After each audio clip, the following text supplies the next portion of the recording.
Okay, we're going to start. Okay. And I'll just keep it in gallery view. And I'll start recording too. Are you recording, Grant? Yes. Okay, great. Welcome to a special broadcast of New Realities. I am here today with one of the scholars, I think, of the field, somebody who's put a tremendous amount of time in trying to understand the UFO phenomena. This is a special broadcast for Rama Institute and their festival because they are an organization that looking into the expansion of consciousness. So Grant, thanks for being here. You have a bunch of books coming out as well. Do you want to just name some of the books that you have coming up? I have a book on research on psilocybin called Breakthrough the Psilocybin School. I have a book coming out, and I have a book on alien documents coming out. And the books that were just released were the books on portals, Mount Shasta, and the whole thing on contact modalities, which is the whole consciousness idea that there are all sorts of modalities to get in the field. All the answers are in the field, this kind of thing.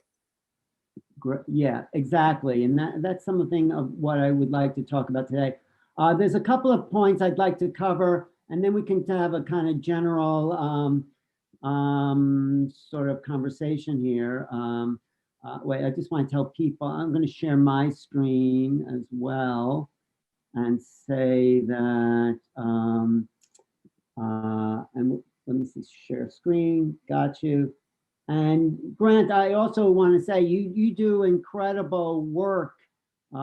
Every week you're putting out another video, and I appreciate your covering the topics of art and UFOs and consciousness. So Yeah. I think that's quite a valuable piece. Anything you want to just say now about the convergence of art and consciousness and Well, UFOs? it's sort of a takeoff from the idea that I originally got. I had gotten a message many years ago from Chris Bledsoe, the famous experiencer, where he said, I've got a message from you from the Guardians, where the beings that he was dealing with, and they want you to know the message is in the music.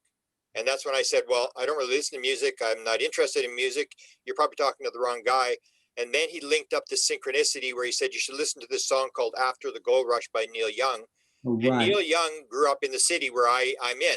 And that's what led me down this road. And that's when I realized that it was true. There was this message. It was a bunch of experiencer musicians who were putting out messages inside the music. And I did a book called Inspired, The Paranormal World of Creativity, where I look at, because I had a download experience. I found out that musicians have download experiences. Then I realized that artists have download experiences, that inventors, Nobel Prize winners. And that's when I realized there was this connection that in the art world is almost the same as the world of the music, that you have as Roger Lear. You remember Roger Lear, who did the alien implants? Yeah. Roger Lear was asked, what's common between all experiencers? He said, the only scientific thing that I can really validate about all experiencers is they're all right brain creative people, and Hollywood is full of them. And that's so that's the commonality between art and music, is that it's these right brain people who are able to tap into the field. They're receptive and they can pick up the signal, whereas the signal is there for everybody.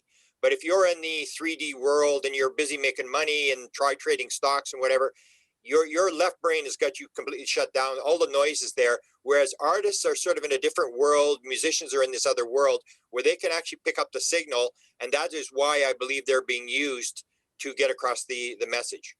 You know, that's a point I think I also think we should focus on, that the signal somehow is getting stronger. We are moving into a time of higher vibration.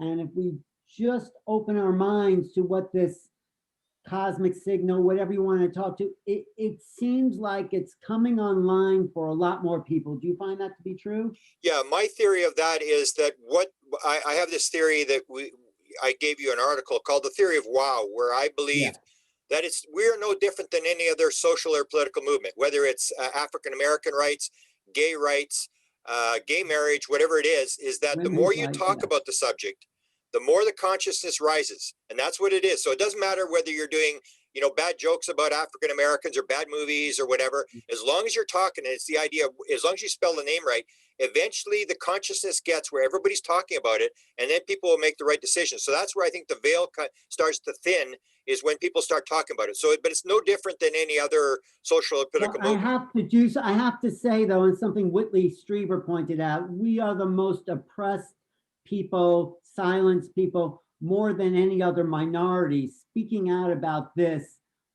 engenders ridicule, or it used to, up until the New York Times. And Yeah, there's a big shift. That's what I always point out, is that people don't realize that this veil is thinning, or what I call the acclimatization. Because I wrote an article many years ago called "The 64 Reasons They've Decided Not to Tell You the Truth."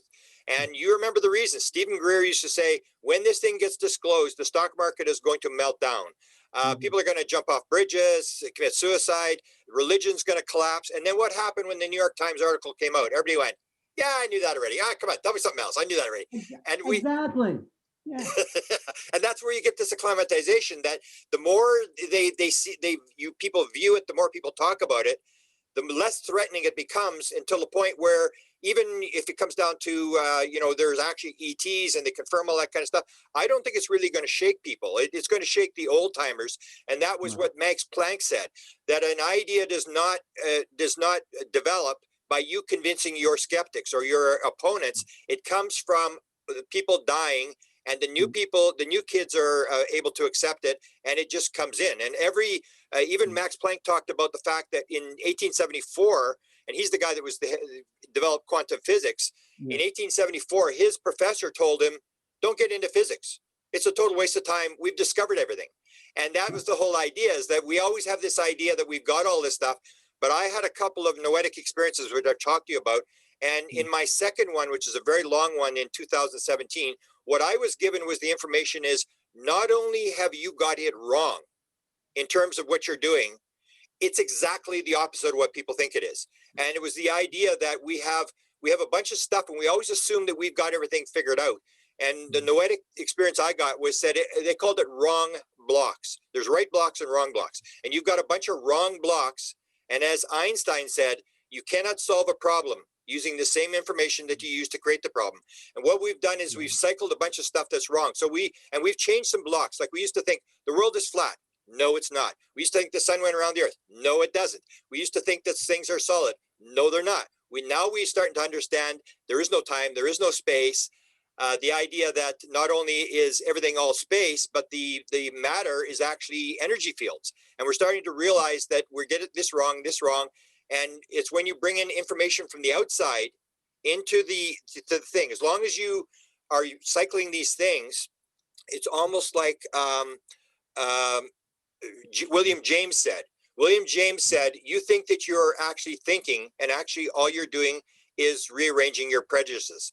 And that's where the noetic material comes in. That's where artists come in. That's where UFO experiencers come in, is that they're able to bring material from the field that is new material that will help us answer the questions. As long as we have the same old ideas and we cycle them, we're never going to figure it out. And we're going to make assumptions that we're standing completely still when the Earth is moving at 1,000 miles an hour. It's rotating. It's moving 67,000 miles an hour through space. And we sort of have this seeing is believing thing.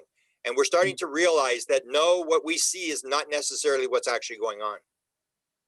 Yeah, no, I totally agree. And part of the revelations that are coming, and the more people talk about this, it follows Schopenhauer's 3 rules of the truth.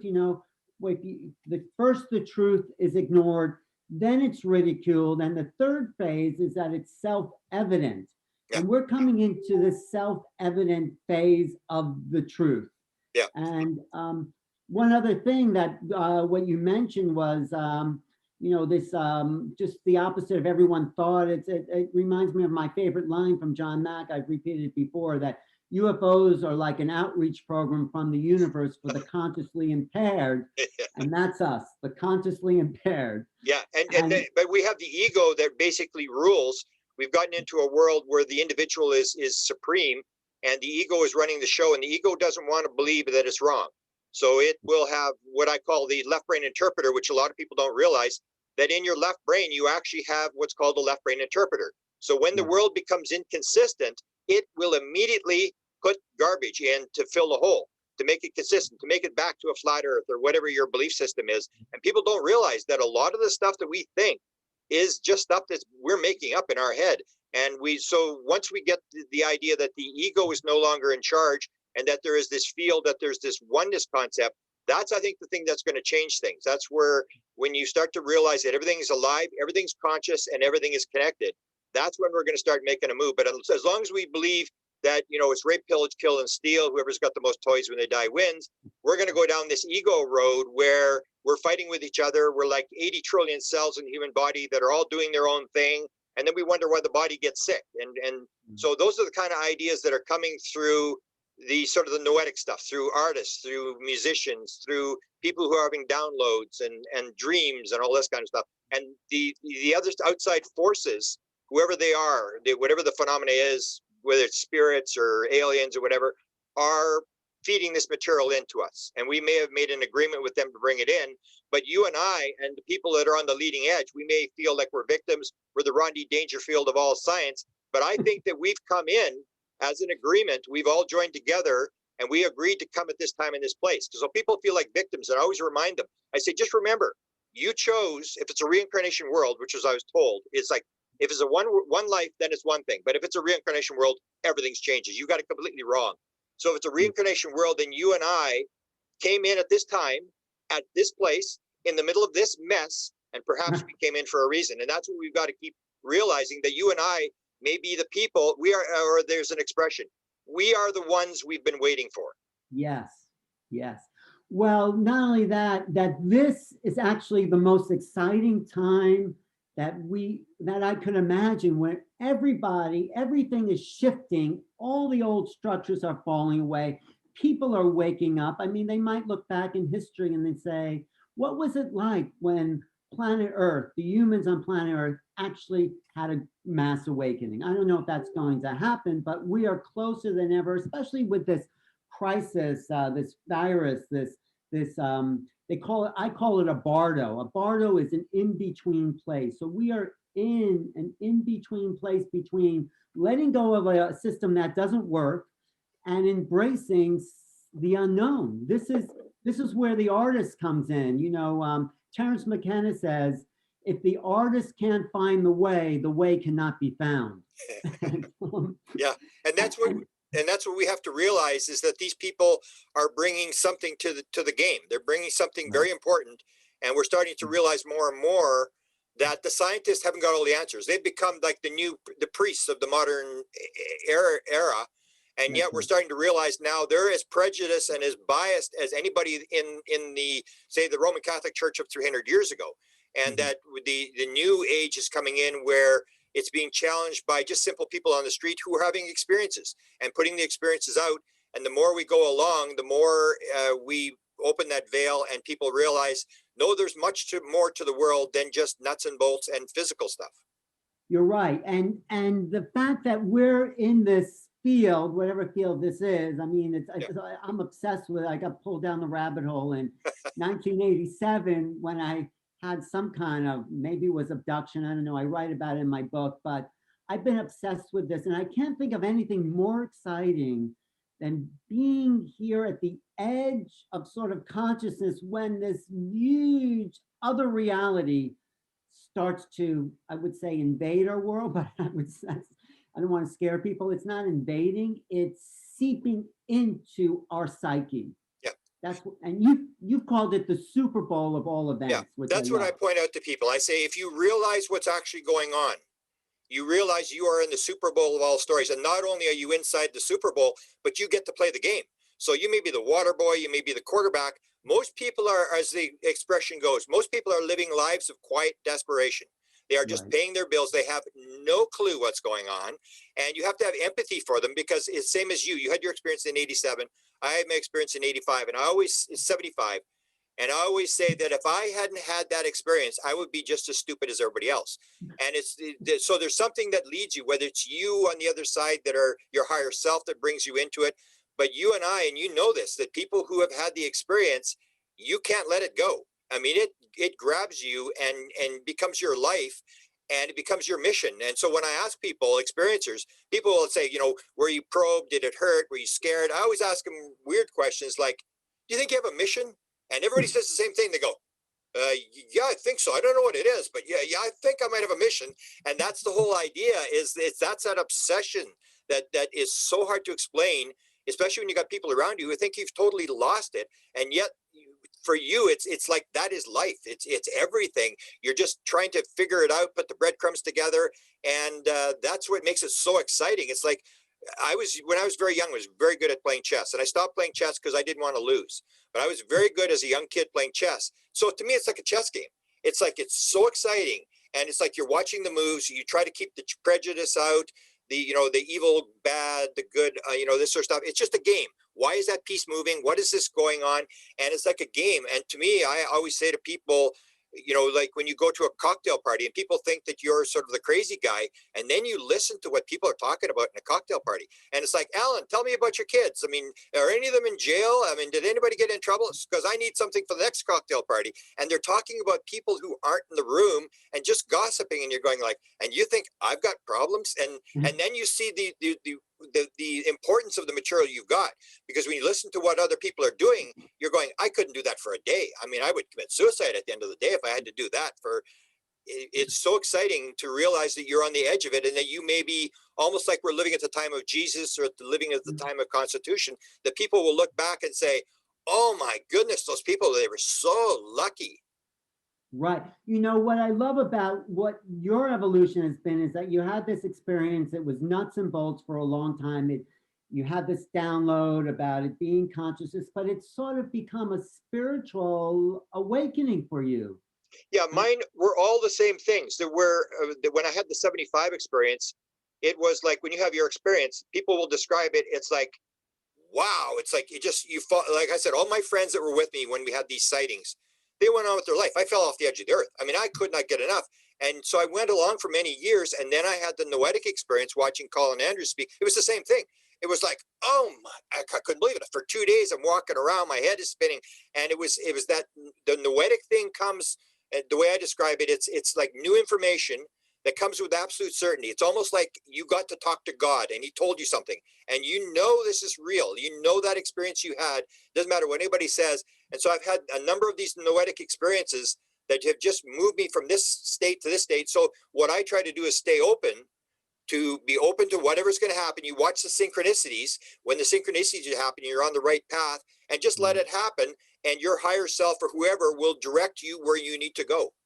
Right. No, it is so exciting. And talking about pieces of the puzzle, what makes it so interesting is that all the pieces are not in place.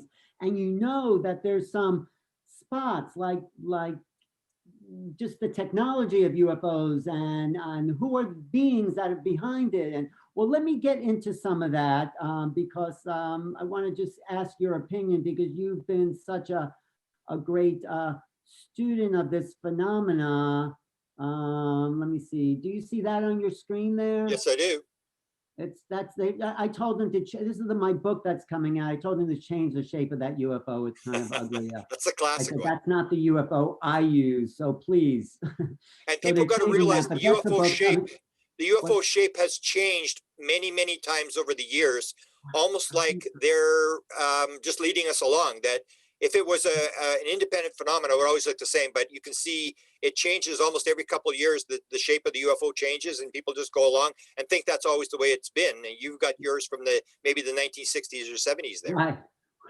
Well, I'm updating that, but this is a book that's coming out that Granson and Linda Moulton Howe and Whitley Strieber and John Mack, I've collected these essays. And what I like about the book is that it's a tapestry, because no one has the truth about the phenomena. So I've collected all these people with different parts of the truth, and it's up to the reader to really put this all together. That's what I feel. So you can order that on Amazon, pre-order. It's come out in May of 2021.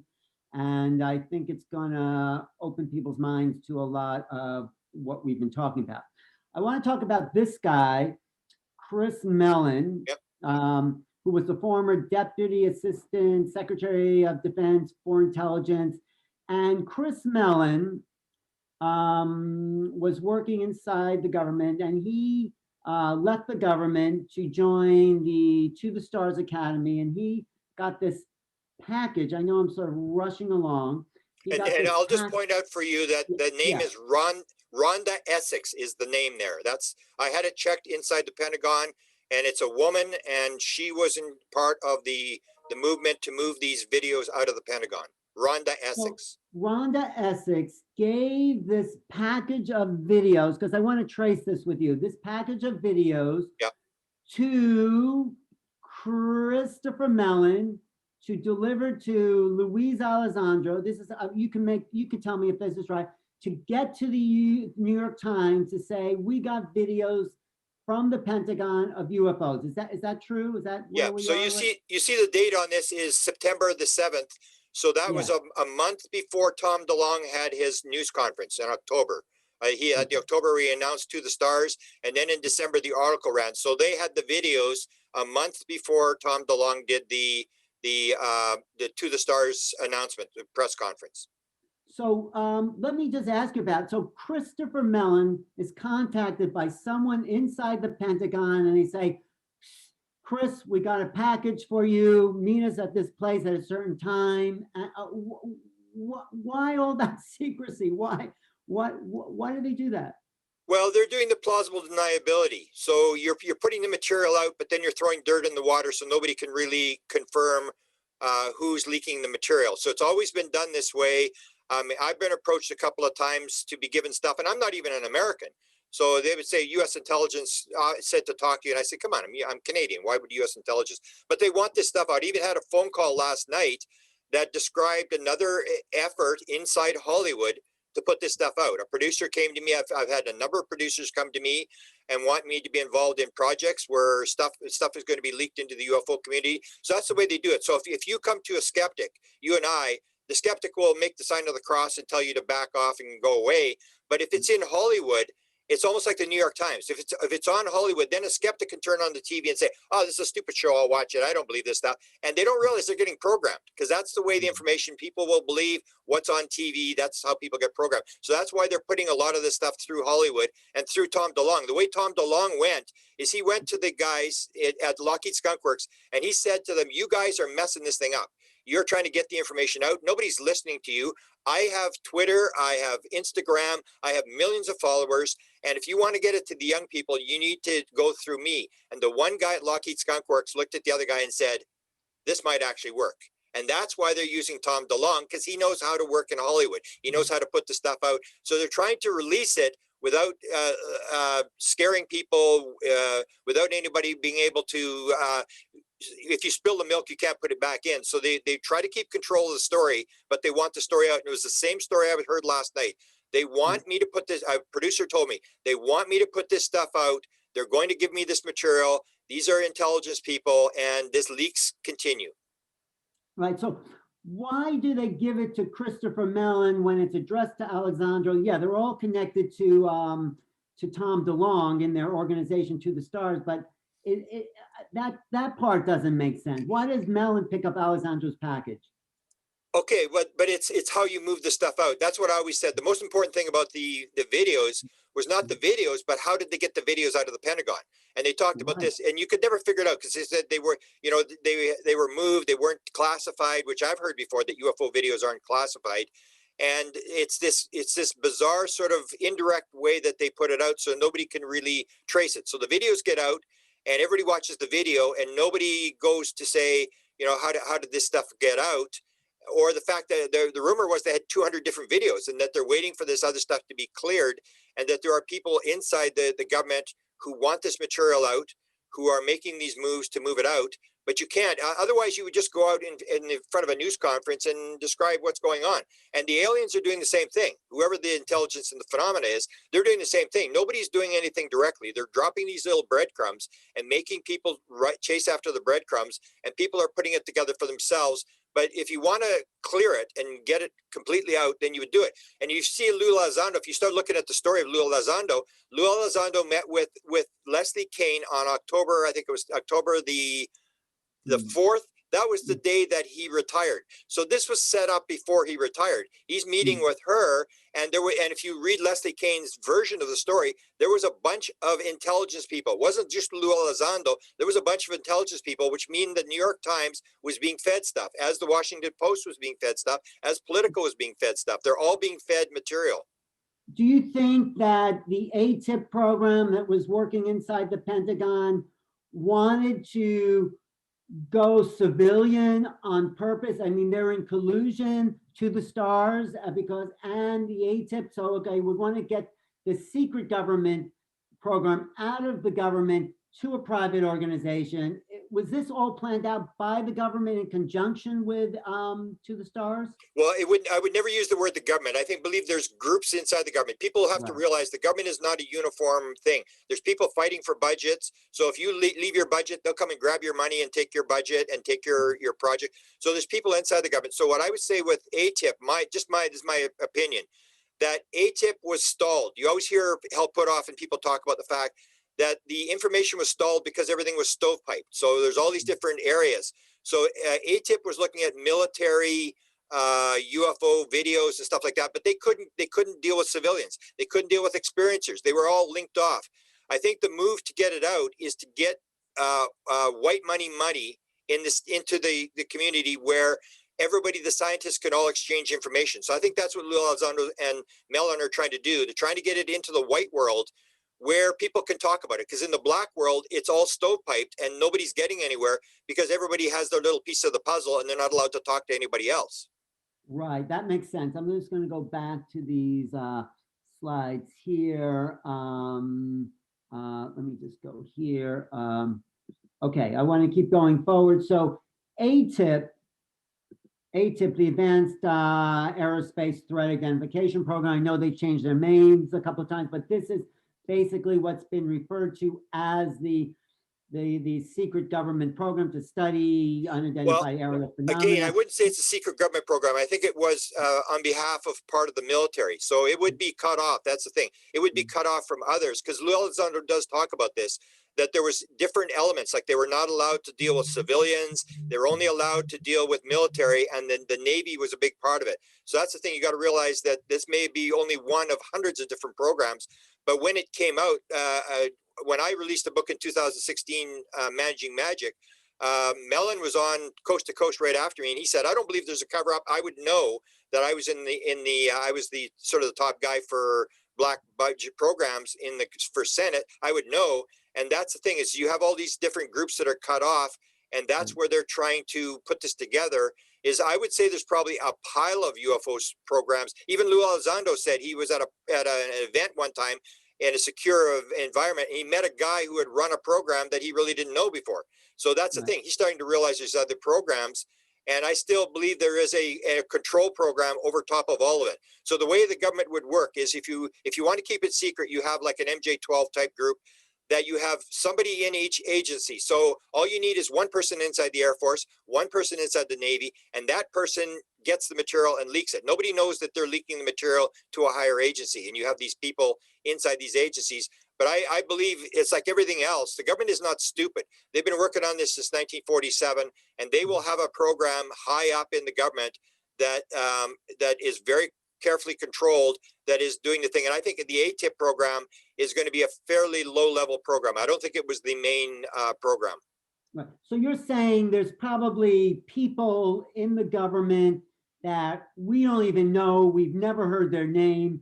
They are at the top or more top level, controlling the filtering of information. And could that top level actually be connected to the ETs? Psychically or in as ambassadors and telling them what to do? Okay, that comes to this story that the Israeli general that has just come out with the story about the story talk about that there was an agreement with the government. When I first heard that story, I thought it was like an Easter Bunny story. I thought it was like crazy stuff. And then I started to think back and I go, no, I think this actually may be true. Some of the stories that I've followed, you know, that I did the whole story with the Holloman Air Force Base story. Yeah. Which was done in 1975, and it was given to Steven Spielberg. If you look at Close Encounters of the Third Kind, That is Holloman Air Force Base. That's the story of Holloman landing. They were waiting for it. There was 3 crafts. One landed. The beings came out. Everybody was waiting for them. So that story I got from Bob Emenegger, and I believe that they had the tape. Paul Shartle appeared on a TV show and described what was on the tape of this encounter between the beings and the high-level officials. There's another one that was given to me. This is the whole story about the EB1, 2, and 3. This idea that there was an ambassador, an alien ambassador that was being held by the U.S. government. One was off the mall in Washington D.C. And I remember Bob Emenegger telling me, he said, "No, I don't believe that story. That's all garbage. That's all, they're making that stuff up." And I said, "Okay, Bob, Whitley Strieber was offered an interview with the live alien. Linda Howe was offered an interview with the live alien. Bill Moore was offered an interview, and you were offered an interview." And he said, "Well, no, I don't really believe that." And I said, "Well, who told you the story about getting the interview with the live alien?" And he said, "Oh, it was Paul Shartle." And I said, he was the security manager at Norton Air Force Base with all the film for the military. I said, "Was Paul Shartle reliable?" And he said, "Yeah, he was reliable." And I said, "Okay, so you got a reliable guy that was offering you an interview with the live alien." The last story I'll tell you is there's a tape that's leaking onto the internet. We're going to put it up. It's been around. And this is a tape between Kit Green and a intuitive that's being used by the U.S. military by the name of Kay Randall May.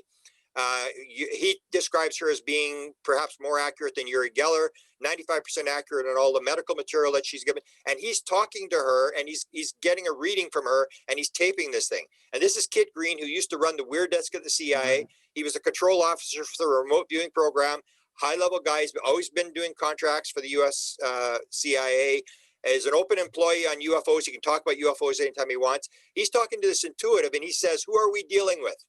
And she said, "There is a portal off the coast of California. An object is landed there. There are human beings on the craft. There are beings on the craft, and they are dealing with they're being warned about a genetic instability, talking about the fault lines off the coast of California." And Kit Green is just going, "Okay, hang on," and he's writing this down. It's the straight as can be. When did that happen? What date are you talking about? I believe the tape was taped February the 20th of 2017. Kit Green, according to what I was told, taped this conversation, and then he put it out to somebody, and it leaked onto the internet. I was given it about 3 years ago, and I've talked about it a number of times, and we were about to put the entire 45-minute conversation on the internet. But he's talking to this intuitive, and he's talking about an experiment that Kit Green has always wanted to do, a consciousness experiment, where he's going to take this Kay Randall May, he's going to put her in an MRI machine. Then they're going to put Uri Geller in another MRI machine, and Yuri's not going to bring his people along, his cameras, because it's not going to be made public. And what they're going to do is take an image, and Kay Randall May is going to exchange his image with Uri Geller, and they're going to have them in MRI machines, and they'll be able to see, does the signal go instantaneously, which confirms scientifically, is this a non-local signal? Does it obey time and space? So I think it has to be non-local, because all consciousness is singular. It's all connected. But let me just get back to this.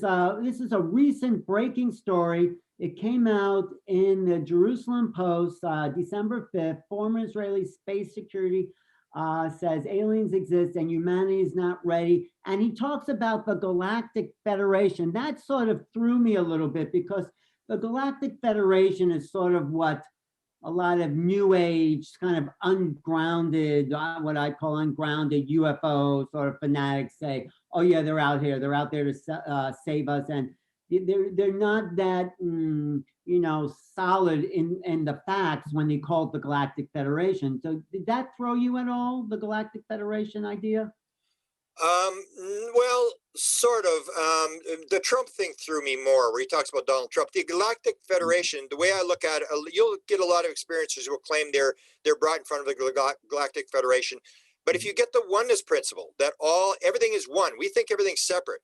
If you get the aliens, I've always wondered, like, for example, I've never seen an experiencer who dealt with only one type of alien.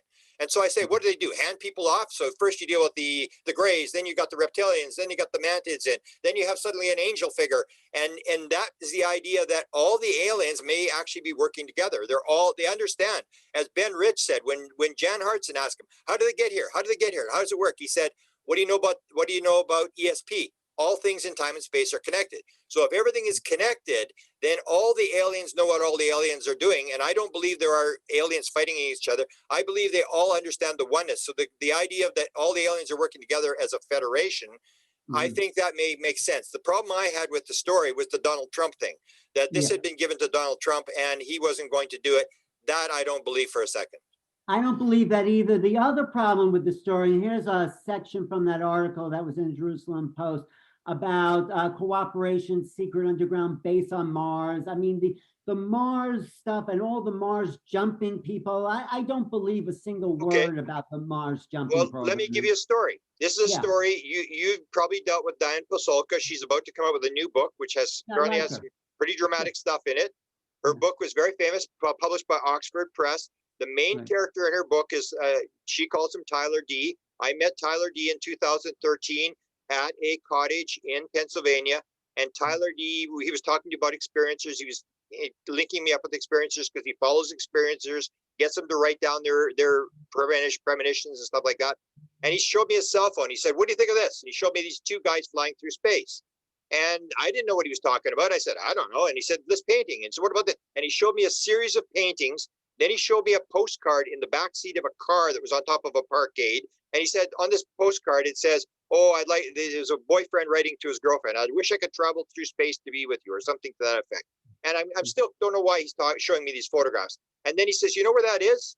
And I said, "No, I don't know where it is." He said, "That's the Hughes Aircraft Building." And I said, "Yeah, I still don't know what you're talking about." And he said, "That's where the jump room was." And suddenly I went, what? Show me those photographs again. The key to that is Tyler D, who's the top NASA guy.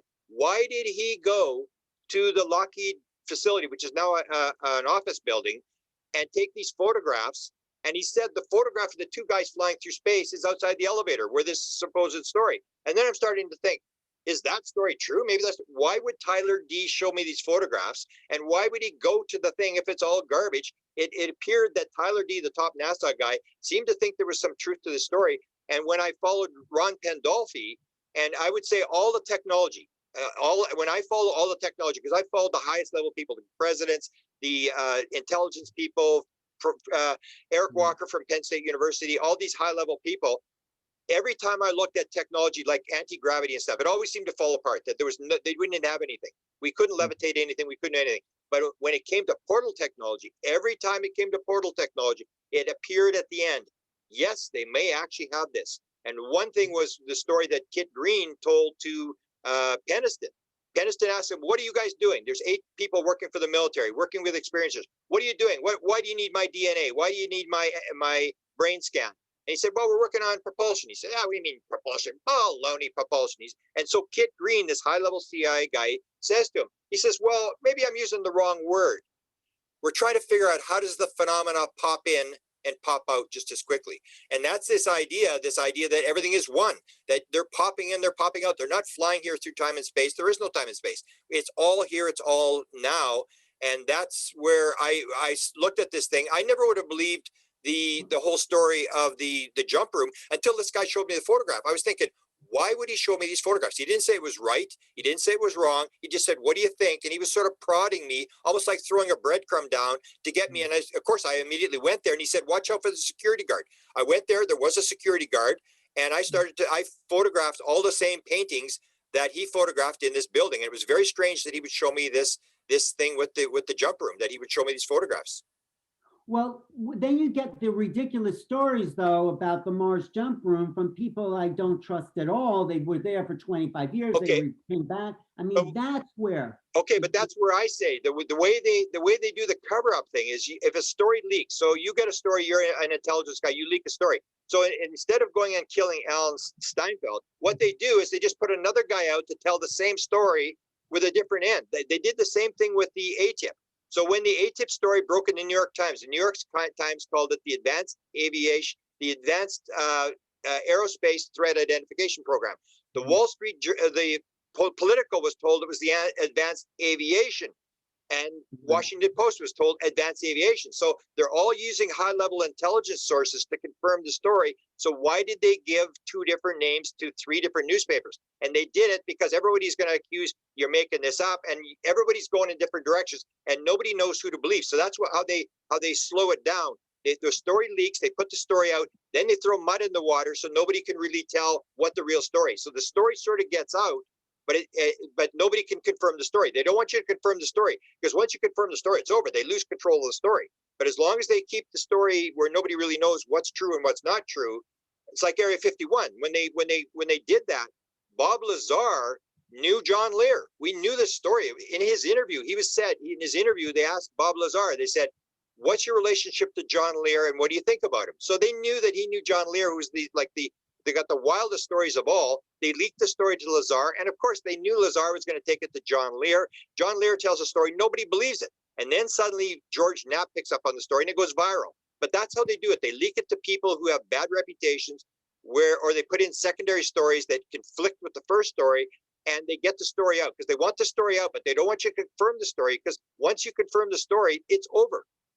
Wow. No, I just want to say, I'll continue with you, Grant, but I just want to say thank you for Rama for broadcasting this portion of the show. I'm Alan Steinfeld with Grant Cameron. We're going to continue this conversation, and you could see the rest of it on my YouTube channel and Grant's YouTube channel as well, White House UFOs, right, Grant? Yeah. And youtube.com/new realities. But I want to go back to that Israel. Well, first I want to ask about the Mars jump room, because then so the government comes in and brainwashes people, should I name like Corey Good, with these confusing stories, and other people I said who claim to have been on Mars for 150 years. I mean, ridiculous. I mean, insane stuff that somehow, and these people, they don't feel like healthy, aware, conscious beings, in my opinion. I mean, I might get some flack about that, but is that then brainwashing by the insiders to put out the false story about the Mars jump room? Is that what you would say? Well, what I'm saying is that they want you to know that there may be a Mars jump room, but you're never going to confirm the story. You're never going to figure out whether it's true or not. The same as I believe that the intelligence behind the phenomena does the same thing. I believe Right. it actually sabotages its own witnesses. So they give you material, and then when they put out material that is bad, and the contactee goes under. It's like, oh, the guy made this up, or he whatever. I think a lot of this is done on purpose, that they want this instability, because whether it's the intelligence behind the phenomena or it's the government, they could stand up anytime they want and tell you what's going on. And they've been doing this thing. They contacted Disney. We go through this whole thing. In 1978, one of Disney's 9 animators comes up and he tells the story at the MUFON conference that Disney was approached in 1956 to do a UFO documentary, and they were going to give him films and all this kind of stuff. They've been doing this whole thing, this gradual disclosure thing, but it's a gradual disclosure, and that's how they control the story. By, you never know. And the stuff that was given to me, it was always like plausible deniability. So if you're dealing with like Ron Pandolfi, you'll never get Ron Pandolfi on camera, except the one time I got him on camera talking about portals, and he was furious. He was absolutely furious that I got caught on camera. But it's always like it comes through Dan Smith, and Dan Smith, it's like, oh, who believes Dan Smith? Dan Smith, he's this crazy guy, he's rich and he's crazy, whatever. And that's what they want. They want you to hear the story, but you don't know, oh, it's Dan Smith. Or like that's what they did with Area 51. They sent it to John Lear. And as long as John Lear was carrying the story for 6 months, nobody believed it. But as soon as George Knapp got it, then suddenly everybody believed it. But Lear had been telling the story for 6 months, and everybody said, it's John Lear, forget it, it's garbage, whatever. And you can actually see there's a documentary at the end of the Reagan administration that was released called UFO CoverUp Live, and everybody said it was a terrible thing. They were all reading off of cue cards. Well, of course they were reading off cue cards. It was planned. It was made to look really hokey. And you'll see on that documentary, that was October of 1988, just before the election with when Bush got in, and in that documentary, you'll see on a flow chart. They show a flow chart of how it works, and you will see two elements. One of them was Area 51. Area 51 would not be known publicly for another 6 months. It was already on that flow chart. So they put it out. Nobody really notices. I didn't notice for 30 years that it was on that flow chart. And you start to see that they're leaking this material up, but you've got to control the story, because otherwise you just stand up and tell the story. They don't want it to stand up and tell the story. They want it to come out with plausible deniability. Okay, I want to get back. No, I totally agree with that. And I think you know that better than anyone. I want to go back to this Israeli former minister. He says the UFOs have asked not to publish that they are here. Humanity is not ready yet. There's an agreement between the US government and aliens. They signed a contract with us to do experiments. That's probably abductions. Other people have talked about that. Who knows? There's an underground base at the depth of Mars where their representatives are also he says our American astronauts. That's kind of strange. I got this slide from one of Linda's reports. But anyway, this is the guy, and it's hard to believe all of it. So maybe some of it's true. I mean, what is he being told to come out at this time with this, or what do you think? Yeah, or he may have been fed material to discredit his story. So he's allowed to tell the story as long as he changes. The same with Phil Corso came out with his story. And it seemed to have stuff, but some of it didn't seem to be true. And it may be that if you tell this part of the story, you can tell the other part of the story, or he's part of it. So the whole idea is you don't release the true story, because otherwise you come out with the photographs and the documents or whatever, and that's not what they want to do. They want the story of the Mars jump room out, or the fact that there's an agreement with government, and that seems to be backed up. I would say, yes, I've seen material coming not from him, but from credible people that indicates, yeah, Bob Emenegger was a very credible guy. They still have a top secret film that they were given. There's no doubt that he was dealing with high-level government people. He worked for the Nixon re-election campaign. He was friends with Bob Holloman, the chief of staff for the Nixon thing. Linda Howe claims quite clearly that he showed her a letter from Richard Nixon saying, thank you for the cooperation on the project we worked on. And the deniability was, well, he didn't say what it was. So he's denying, well, it had anything to do with UFOs, but why would Nixon write him this letter? So you see this kind of stuff that seems to back up, not the details, because the details are always going to be, but the fact that there may have been a government agreement, and these stories have been going around for a long time, that there's been an interaction, and like it's same as ET. The story of ET is the idea of the EB1 or EB2, that there's an alien here on Earth, and he's trying to get back home, and that one alien moves back. A lot of the stuff that's in Hollywood will have some truth to it, so they'll leak stuff to Steven Spielberg. Like, for example, the Holloman Air Force Base. Most people don't know that Close Encounters of the Third Kind is based on the Holloman Air Force Base story. They just think it was made up in Steven Spielberg's head. He was given the documentary in 1975. That's where the story comes from. So these true things get in there, and they're fictionalized, which is the way they want the story to come out, so they can control the story and gradually leak it. That was the Brookings Institute report in the 1960s said, if you realize that there are extraterrestrials here, you have to slowly acclimatize the people. That is the policy that they've used, and that seems to be what they're doing. You put the story out, and then you put out a false story. You take information, surround it with disinformation, and put it out, and it bounces around, and everybody gets to accept it. Same as the UFO thing. Before it was like, oh, UFOs don't even exist. And they kept saying UFOs exist, and they would leak stuff and whatever. And then when it came out, everybody was ready to accept it. There was no shock. And that's what they want to do, because there's bigger things coming as to whether there's an agreement, or whether there's been abductions, or all this kind of stuff. And they've got to bring it out slowly. You can't just drop everything, because you and I may understand what's going on, but the vast majority of the population has no clue and will absolutely be flipped out if you suddenly drop down. Because I say this mystery, whatever it is going to be 1,000 times more complex than what people think it is. It's going to be a lot less physical than people think it is. It's going to be a lot more spiritual than people think it is. And it will not have a hint of capitalism. And that is going to floor a lot of people in the United States of America when they realize, yeah, it is a hive mentality. They are not into physical stuff. And these kind of things are going to flip people out. You've got to gradually release it to people. You can't just drop it in people's lap. But let me ask you, worldwide, because you sort of have the pulse on the current zeitgeist of the UFO. Was this story by the Israeli minister taken seriously around the world? Was it laughed off? Because I can compare it to Paul Hellyer, the Canadian minister, comes out later and says there's UFOs, and no one really seems to take Paul Hellyer seriously. But was this guy taken seriously? Okay, no, well, I don't think he's really been taken seriously, the same as Paul Hellyer. But it works the other way. So Paul Hellyer, and I was dealing with Paul Hellyer in the 70s. We were trying to get him. Paul Hellyer talked about a UFO landing base being built in Canada for UFOs to land.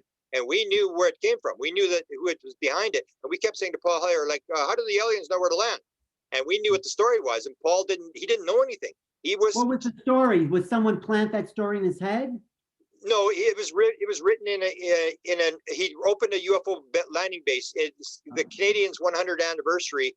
There was a tourist thing in St. Paul, Alberta, where they built a UFO landing base as a tourist attraction. He went to give the speech, and when I went to him, he got really upset with me about the fact that I called him a liar. He said, "I don't remember giving the speech. I don't remember. I didn't write the speeches," which is true. He didn't write his speeches. He was just giving this speech, and it said, "This is not the first UFO landing base we've had. We had one in 1954."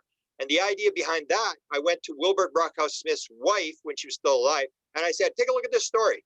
Do you know where this was Wilbur involved in this story?" And her husband ran the Canadian government UFO program from 50 to 54. She said, "Yeah, it was Wilbur." I said, "What happened?" She said, "Wilbur told the Canadian government, I want you quit trying to shoot the thing down. I'm in contact with an alien by the name of APA. If you open up a base, I will allow APA to land and you can talk to him." That's why they opened the base. They opened it in St. Paul, Alberta. It had a no-fly zone like Area 51. It was an Army base. They were doing nerve gas tests there. It was a high top secret base. And they opened up the base. And then Wilbur said, "We want an agreement that he'll be allowed to land." They said, "Yeah." Then they made an agreement. They wanted an agreement that he would be allowed to take off. There was three people. There was the military, the Royal Canadian Mounted Police, the federal police, and there was the cabinet. The cabinet would not give 100% assurance that they would allow the thing to take off. Wilbur said, "That's it. We're calling it off. We're not landing anything." So that's what happened. They opened the base, and Paul Hellyer was told they opened this base, but we were trying to get to him. Like, how do they know where to land? Because Wilbur had told them where to land, and they called the whole thing off. So Hellyer said, "Well, that proves that UFOs don't exist because nothing landed there." Doesn't prove anything. But Paul Hellyer didn't know anything. But Paul Hellyer works the other way. That even though Paul Hellyer just repeated a bunch of stories from a bunch of people who were very unreliable, it still works in our benefit, because the same as this guy's going to work in our benefit, because they're not going to check the story. Like you and I will check the story and say, "Oh, this is garbage. This is garbage." Most people won't. They'll say, "Did you see?" I hear it all the time. "That Minister of Defense, did you see that Minister of Defense?" And it works in our benefit that everybody thinks these stories are true. And so even though he's telling falsehoods, that's why I say the same as African American or gay rights. There was a lot of bad stuff done, a lot of bad movies, a lot of bad stories about them. It didn't matter. When in the end, when consciousness rises and everybody talks about it, everybody's going to make the right decision. And we're going to forget all the mistakes that Paul Hellyer made, all the bad stories, all the bad actors are going to go away, and everybody's going to learn what the truth is. But first, you got to get people talking about it. You got to, and because people say it's not a circus. They told me it's not a circus. I said, "Yeah, it is a circus. If Jesus had not walked on water and had not fed 5,000 people, you wouldn't know who he is. If Travis Walton hadn't been abducted for 5 days, you wouldn't know who he is. This is a circus. Everybody's doing the circus. They're getting people's attention, and the dancing bear goes, and everybody watches it. And then 10 years or 20 years down the road, they tell you what's actually going on." You're right. It is a total circus. It is a great show as all these pieces come into play. Some of them fade. I just want to ask you, I know you have to go soon, right? But going back to this package, the ATIP, bringing that out to Christopher Mellon, Christopher Mellon also had a bunch of slides, I think, in that package, right? He had about 7 slides. This was one of them. Can you confirm that this was one of these slides? Yeah, there was a whole bunch of stuff. It was on his website, which is kind of the weird thing where there was a guy from Great Britain who discovered it, and he got copies of all this stuff. And then the story was, oh, his website was hacked. He forgot to put the password in, and that's all classic stuff. It's like, come on, this is leaked. He opened it up for someone to find it, to get it out, because a lot of the stuff on here has got mistakes. There's a resignation letter from Lou Elizondo, which is the prime one. So they told me, "Oh, the stuff's on Lou Elizondo's site. Let me see it." I said, "They've changed it. They've altered it. They take a real document and they alter it. It's not going to be the real document." They said, no, it's all real." I said, "They do the same thing. They've done this like for 40 years. So they sent me the Lou Elizondo resignation letter. I said, "There's 2 spelling mistakes in here. It's deferred retirement. They misspelled it. Number 2, it has no date on it. How do you resign without a date on the letter? How do you know when you're going to resign?" And number 3 is the resignation letter was addressed to the Secretary of Defense. He doesn't resign to the Secretary of Defense. He resigns to his boss. He doesn't resign up five levels up.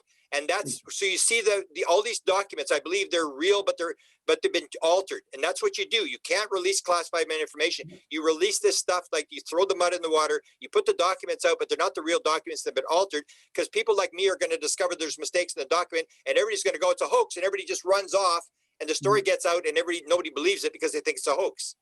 Right. So I want to ask you about one key phrase in this document. At the bottom here, what was considered phenomena, UFO phenomena, is now quantum physics. I think that is a real key, because you know what connects the quantum physics and the UFO phenomena, even in the way you look at it, is consciousness.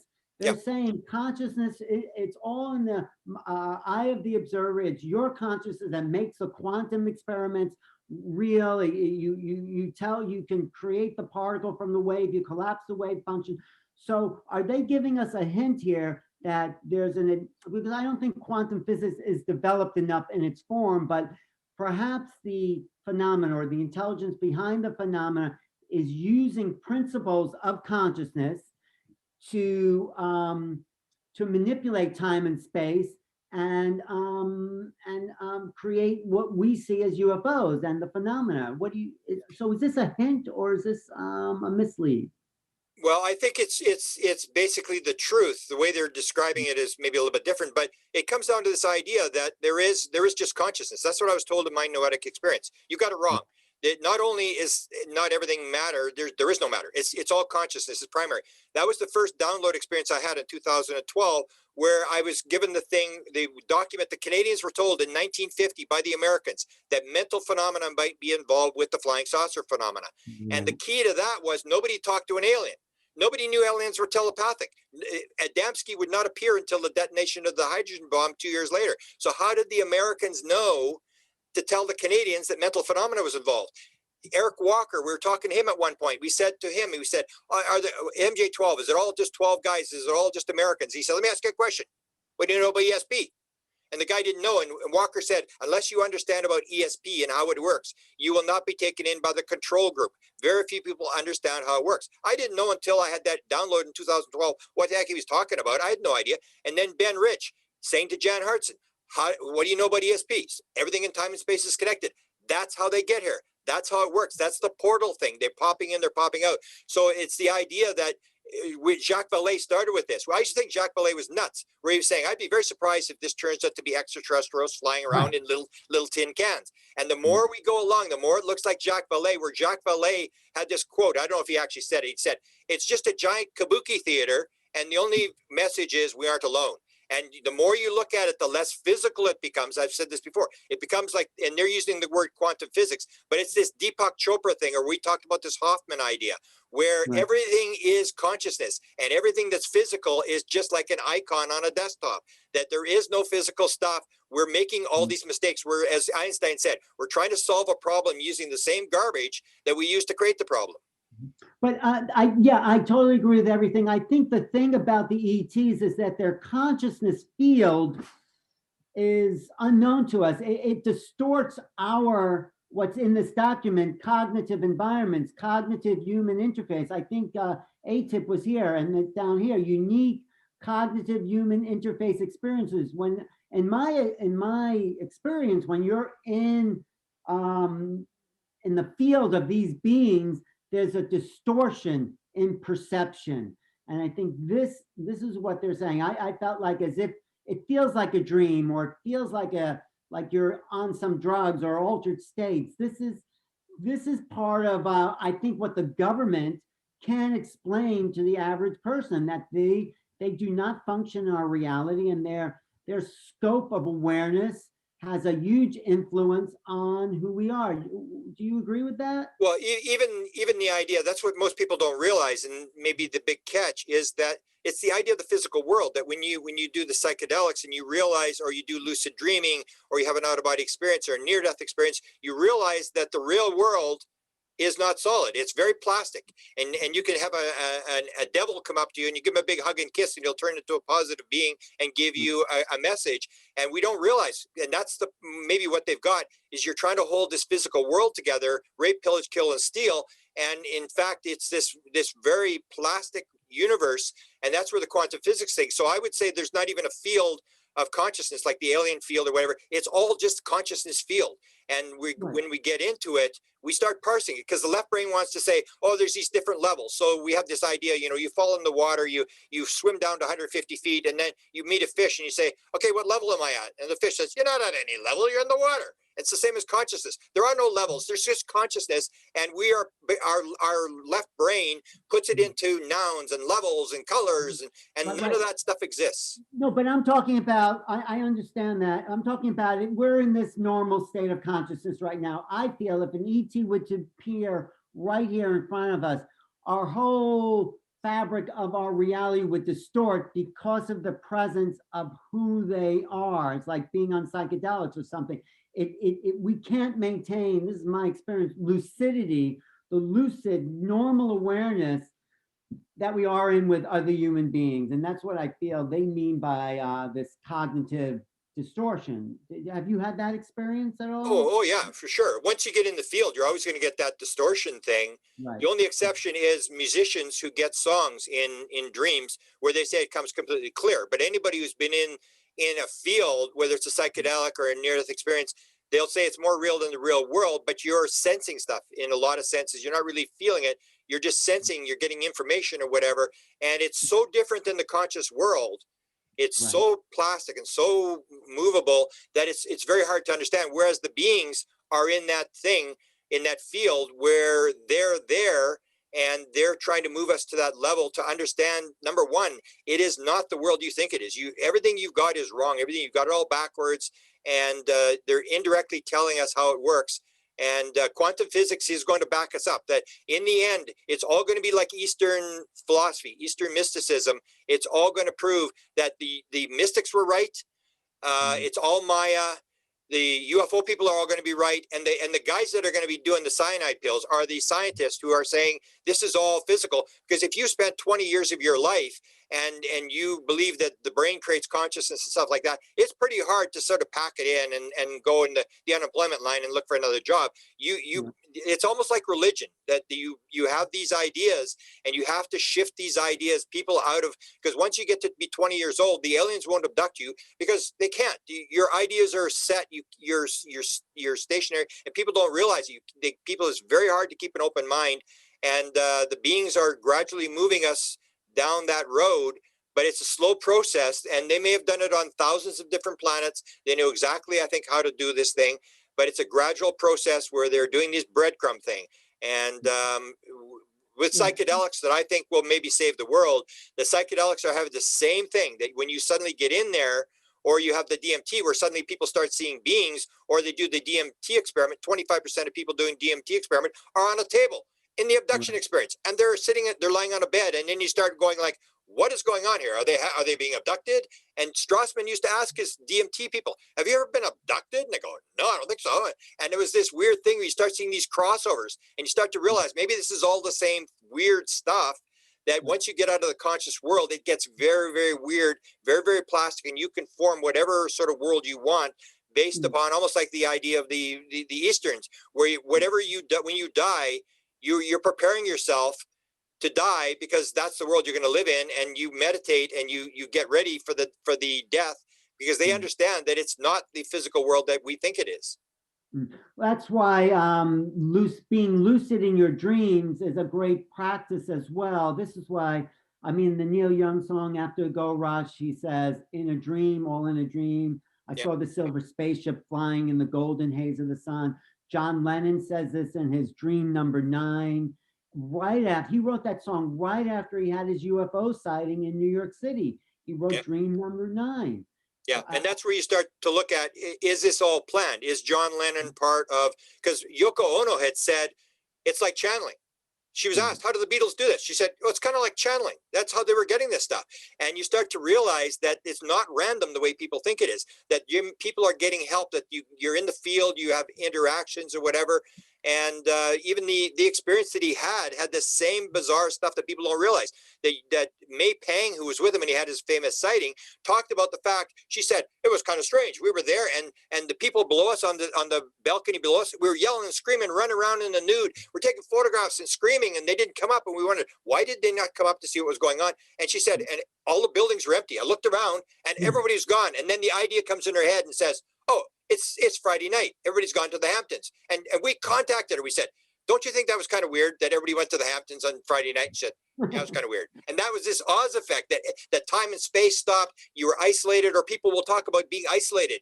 where the whole world changes. When the beings are there, suddenly all the cars disappear on the freeway. You're the only one there, and you know there's supposed to be cars, but there's no cars, where it's just you and them. Time and space disappear. And that's what I think part of the disclosure thing is, that there's so many weird things like that people are going to realize there's no time, there's no space, there's no heaven, heavenly streets of gold and pearly gates and all these kind of things, where you have to rethink everything.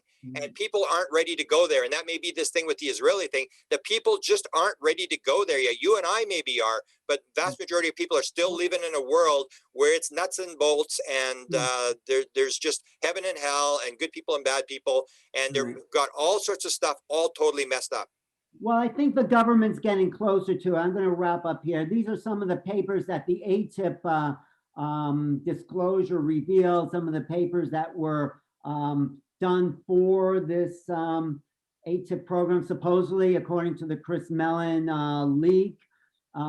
This particular one about time travel here, gravity waves, superconductors.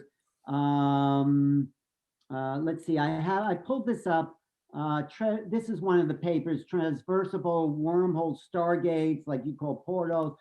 By Eric, but you should point out that's by Eric Davis, who's an experiencer who had, when he was doing his graduation PhD, he and his wife saw a daylight disc, and he went off the rails just like you and I did, and was obsessed with the whole thing.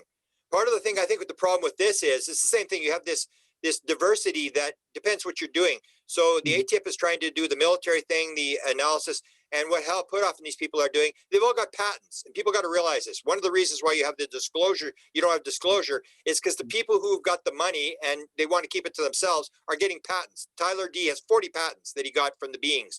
And so this technology, they're all looking at technology. And I think the beings have pointed out, a lot of people have pointed out, that if you go down the road of technology, you're in trouble. That's all we want for some aspects of the government, is they want the technology. They want to grab the little aliens, put them on reservations in New Mexico and Arizona, and grab the little engine out of the craft, and let's make some money out of this thing. And I think it's going to be, again, much more spiritual, less physical than people think.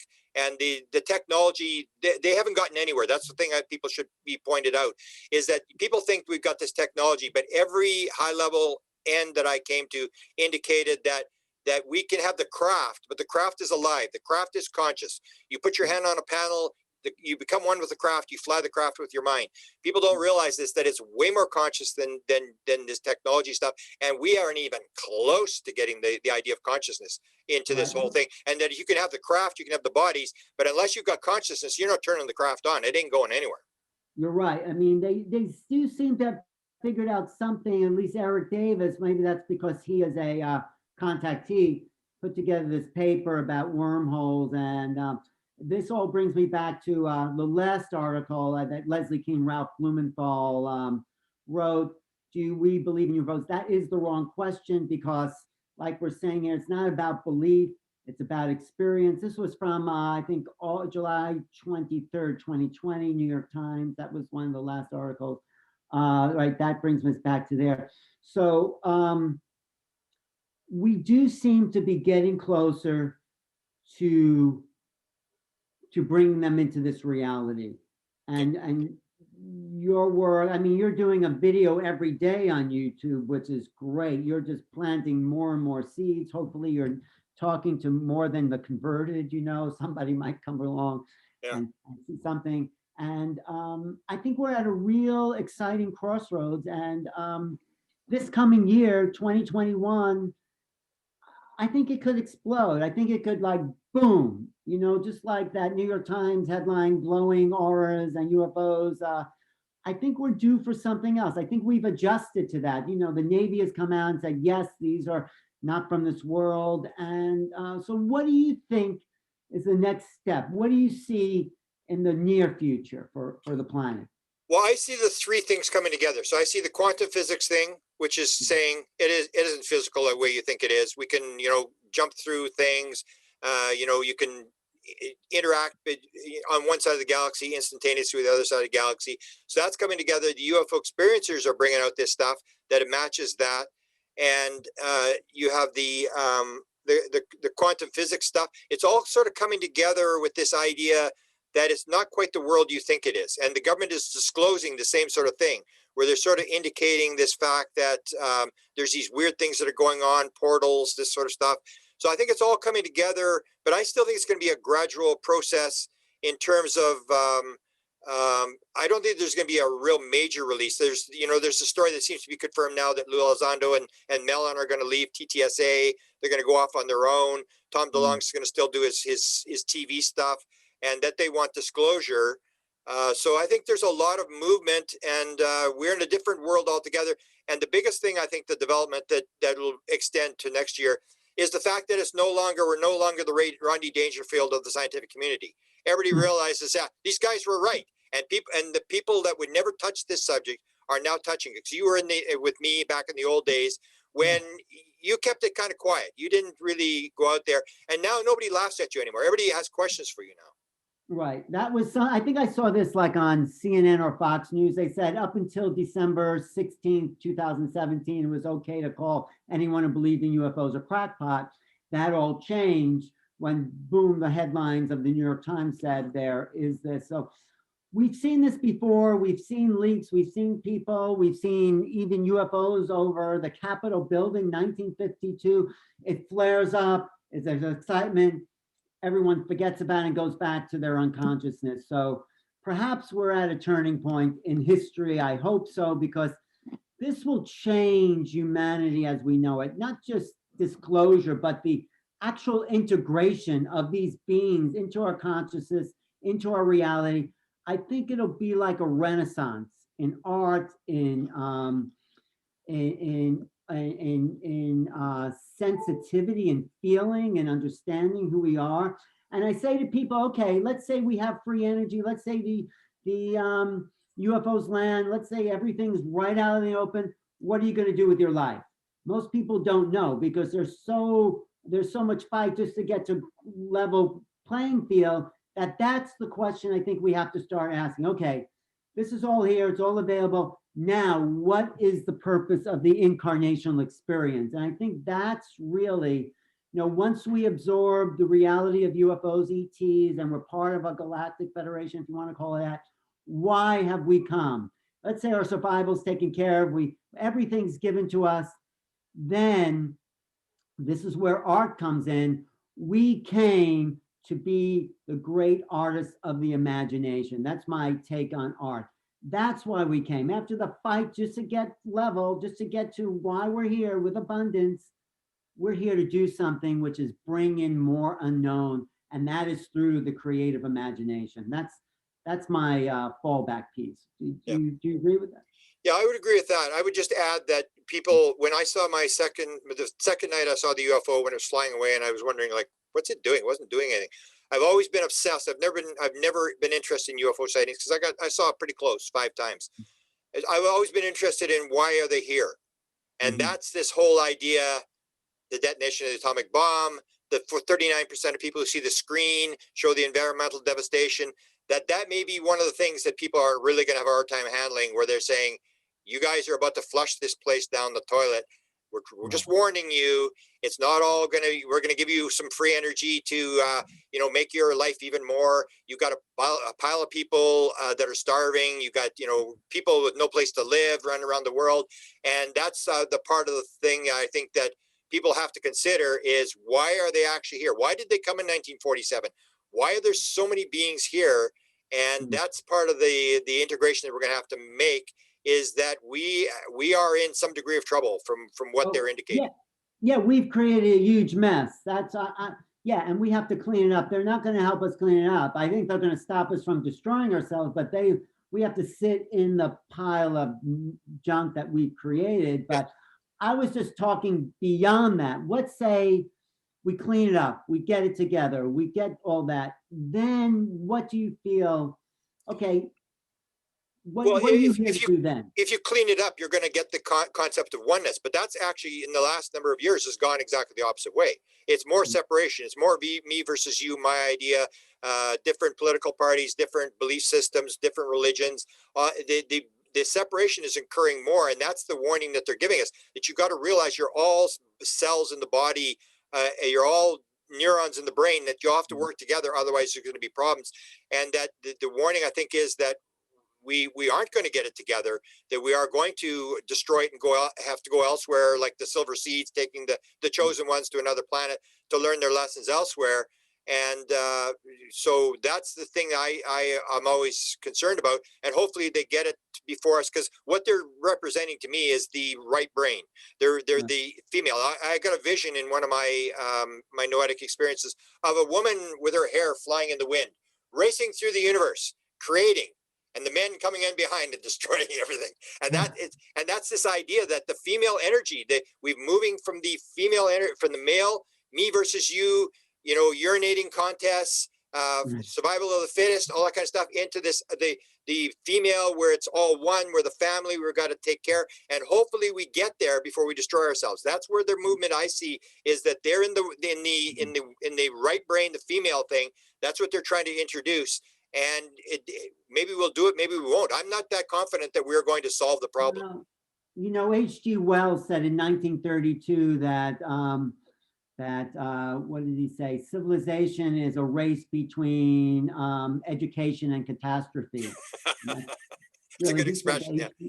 And that's where we are. So I agree with you. We have a lot to clean up, a lot to get together. There's a lot of work to do, but I am hopeful that somehow people are going to rise to the occasion and find that connection to the right brain, the higher self, and bring this oneness and the love and the compassion into reality. And well, that's our job. That's, you and I agreed to come here. We made an agreement before we came. You and I were going to have this interview. We're going to do all this kind of stuff. That's ours. The problem is that the vast majority of the community sees this as technology. They see it as like, I got a big house, 2 cars, I got the kids, I got a good job, and now we need some cheaper energy. We need to go faster. We need to go to the stars. And it becomes like this more. Give me more stuff. Give me more stuff. And that, I don't think that's what it's about. That's not why they're here. They're here to move the thing and to realize this oneness thing, that, you know, whether it's the COVID situation or whatever the political situation is, that unless you realize and you come together and realize you are all one thing and you have to work together, you are gone. It is over, because that's what kills. I say my bottom line expression is, and I won't have a tombstone, but if I had a tombstone, I want to be on there. It said, all that we consider to be evil in the modern world is nothing more than the mistaken belief in separation. If you get away from separation and realize oneness, you're not going to cut your hand off. You're not going to harm people. It's this idea that we are separate, the ego, me versus you, that we're separate. That's where all the evil comes from. I don't think there's any exception to anything that's evil. It always comes back to this belief, the mistaken belief in separation. So there's no good people, bad people. There's just really bad belief systems that send us down roads that cause a lot of trouble, a lot of death, and a lot of this kind of stuff. And the beings are one. They understand it's all one. That's how they get here. And that's the number one message. 54%, according to this survey of 3,000 experiencers. What was the main message? Main message, they said, is oneness and love. That's the number one message. Well, that's why they call it a universe, a one verse, a one song. And the ancients knew this. And the ancients, I think, actually, after you go do your psychedelic thing, look into the ancient alchemical texts. It's all in there as well. Beautiful. So thank you, Grant. You are an inspiration, and I love your enthusiasm. And you're one of the top people I feel in the field, because you don't hold back. You tell it like it is, and you use your intelligence to go as deep as you can into all aspects of this very baffling situation. So super. I think you're in the same field. So let's do some more talks together and get out the word, because that's our job. We came here for a reason. When we leave, we only get asked one question: how to work out. And according to what Newton said, everybody says the same thing: I could have done better. So let's get together. Let's get out the message. And because when I was young, I was raised to be a minister. I was very, a religious environment, and I always got the idea. The Bible says, "Too much is given, much is expected." Edgar Casey said, "Knowledge not used is sin." So you and I are in a worse position than the people on the street. If you get the people on the street, they can say, "I didn't know any better." But you and I can't use that excuse. We knew better. We knew what the answer was. I Zoomed 7 hours yesterday just on this subject. So it's like, I'm trying to do the best I can here. And Beautiful. Thank you. I can and help thank you where you. you can. I Yeah, appreciate your. yeah, thank you. What's coming up for you soon? Well, we're still doing this whole series of artists. We put out Yeah. the alert that we're going to do the artist thing, and we just got inundated with artists. Oh, yeah. So we're going to run that thing, and then a Mhm. lot of them are connected to music. So we're going to do a few music ones, Right. and we're gonna follow some of the consciousness stuff. The UFO stuff I'll do less and less, but it's more this consciousness thing that I'm going to be doing. What did you think of the article I sent you, the Hilma Clint article? I Clint. haven't seen the article yet. I know that you have contact with my assistant. We've Oh, got a. I sent you the article though. I haven't read it yet. Oh, You okay. just said it yesterday or whatever, so I haven't read it Right, yet. right, right. Okay, But let me know what you think because yeah, but I'll put you in contact with my assistant who was on the same. It's a synchronicity. She was on this whole. She was telling me about the Guggenheim, and I said, yeah, "Well, man, we were just talking about this, and there's a whole almost a whole new story, like a whole book on this type of thing." That yeah. she's actually in contact with the curator of that collection at the Guggenheim, and the woman is ready to play game on this other collection. She's Oh, talked to great, her, so great. that'd be a project that you and I and maybe Sinead will be working on. That would be great. You know, I had it. I was going to say this on the show I do with you about Hilma, but Hilma, I'm talking about Hilma Clint, who had a breakthrough show in her abstract art, and it was all channeled from these high masters. That's what she says in her diaries, that the beings came through and directed her hands to make these abstract paintings. She was a realist. She didn't know anything about abstract, but she took direct dictation from these beings.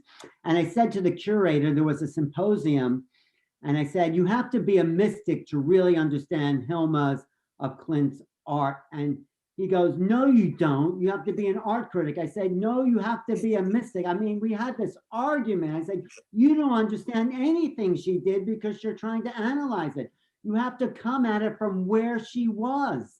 That was my argument. So You're right. You're right. When she sees the other collection, like the Alma one that we'll show you, the documentary, it was called The Hand. The documentary was called The Hand. And she would sit there and she's smoking and she's talking to people, and her hand is drawing with all this Eastern Hindu stuff, all these gods. She was a Christian, knew nothing about it. Fascinating story out of Canada. there's Same story. another woman. There's another woman from LA who in I think the 40s and 50s, she did a lot of multi-dimensional art, and she said, "I am a UFO." This is when the UFO thing was big with Adamski. Anyway, she channeled this whole thing from this what she called a UFO into her art. I'm going to send you that too. And Yeah, and that's something that's moved now. Like whether it's Contact in the Desert or Consciousness Life Expo, those kind of lectures will be revolutionary because you see how many artists are there. They all know this connection, but nobody's talking about it. So you and I have started to talk about this, and it's a new field that will open up with because there's a lot of people who understand it, but they're isolated with their own art, and well, when they hopefully, realize they're all together. when I got a publisher for this book now. Maybe they'll like this other book. I'll see. I got this great book that I think you'll really enjoy because I put a historic context. Because art is about cognition. It's about new ways of perceiving. This is what I feel the role of the artist. To introduce us to unknown phenomena, and they don't even know what it is sometimes. Yeah. You know, Ingo Swann, who created remote viewing, he's the one who coined the term. He said he wished he wasn't being remembered as a psychic. He was a painter. And did you ever see Ingo Swann's paintings? They're all these doorways and dimensions. And that's how he wanted to be remembered, as a painter. Yeah, there's a lot of it. Even I mentioned here, this is the Alma. These are her drawings here. She did thousands of different paintings. And so I have this collection as well. Like this one here is Leonardo da Vinci painting on a spirit painting. These are savant paintings where you get these savants that can draw anything they can see. Savant painting of Manhattan Island back there? Yeah, that's the kid. He's a African American kid where they take him over New York City for 45 minutes in a helicopter, and then he gets a piece of paper 16 feet by 8 feet with a pencil, and he sits there for 3 days, and he's got an art gallery in London, and all the floors are the right number of floors with the right number of windows. He only flew over New York and he's done London. He's done. Is that an original piece of his? That's a copy from his. The original is 8 by 16. That is great. I was wondering, why do you have a picture of Manhattan in your background there? Yeah, and And that's I this. didn't, They call him the human camera. They can take him over London, and he'll have all the right buildings and the right everything, and he's only seen it, and he's autistic, so he can't really talk. He can't really take care of himself, and he just sits there and he looks around, and then he can recreate like a camera. And that's the well, kind of thing when you see that, you realize something weird is going on here. You should pay attention to this. well, that's pure right brain. He probably doesn't have the Yeah, capacity of left brain, but he's all right brain. If you ever look at that Jill Bolte Taylor thing yeah, on TED Talk, she talks yeah. about what it's like to be a right Yeah, brain.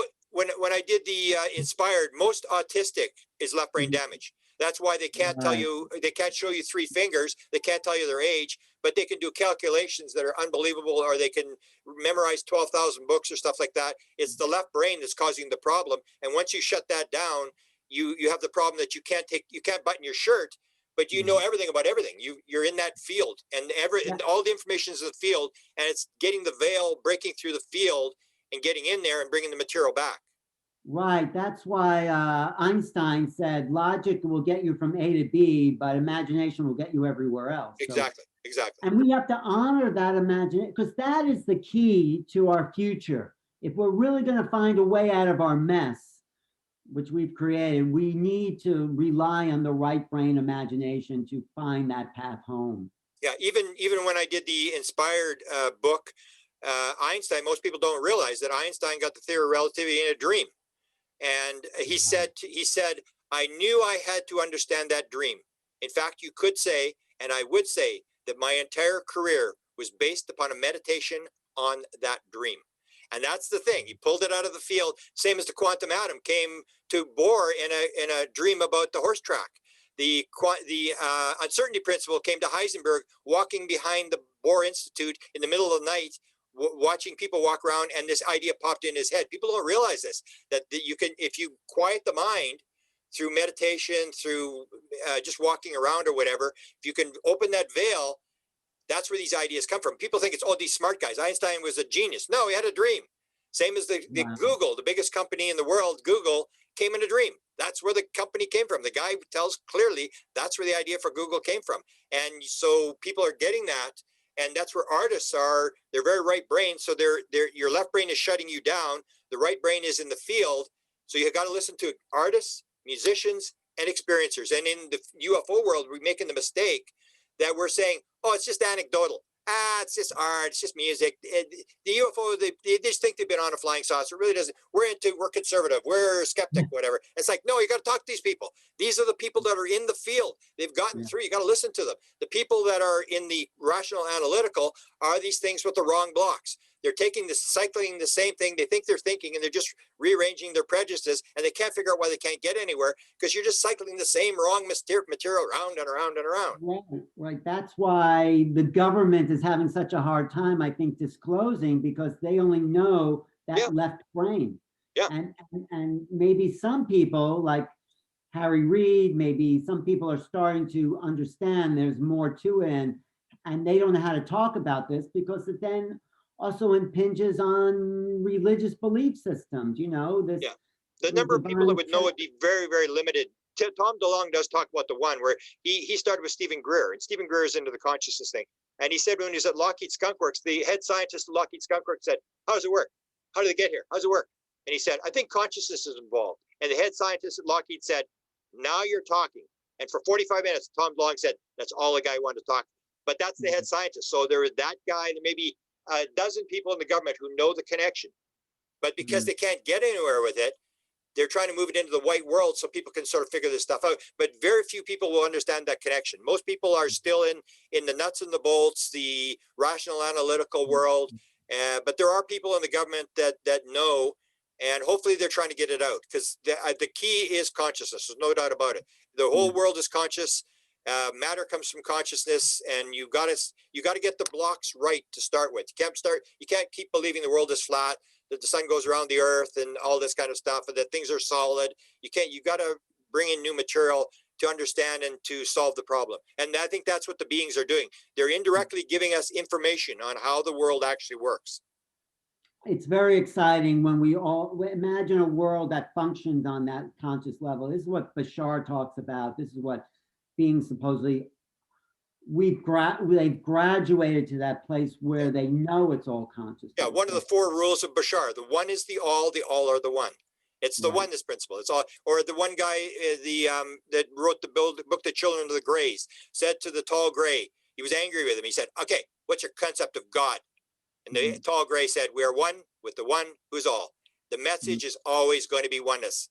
You see it over and over in the mystical literature, in the Eastern literature, in quantum physics, in talking to aliens. It's always the same message. Oneness is the key message. It's not separation. It's oneness. Thank you, Grant, for your oneness. Thank you. Thank you. Okay. That's the one. When you put the left and the right together, they're forming that oneness there. There you go. Let's keep up dialogue. I appreciate where you're coming from, and we'll talk about doing the Daniel Hoffman thing together and whatever else. And let me know the next time you're doing the art show. I'd love to just comment on some of that. I think you'll do good when we talk with Sinead. She's pretty up on this art thing, and we've got some stuff you haven't seen before. I think you'll be pretty interested. Great, I'm excited. Thanks. Okay. Thanks for your time. And UFO, what is your YouTube again? My YouTube is White House UFO, and my Facebook is Presidential UFO. So those are the 2 that they can go to. That I post material. And feel free to post this too, of course. Yes, thank you, sir. Okay, thanks again. Thanks so much for doing this.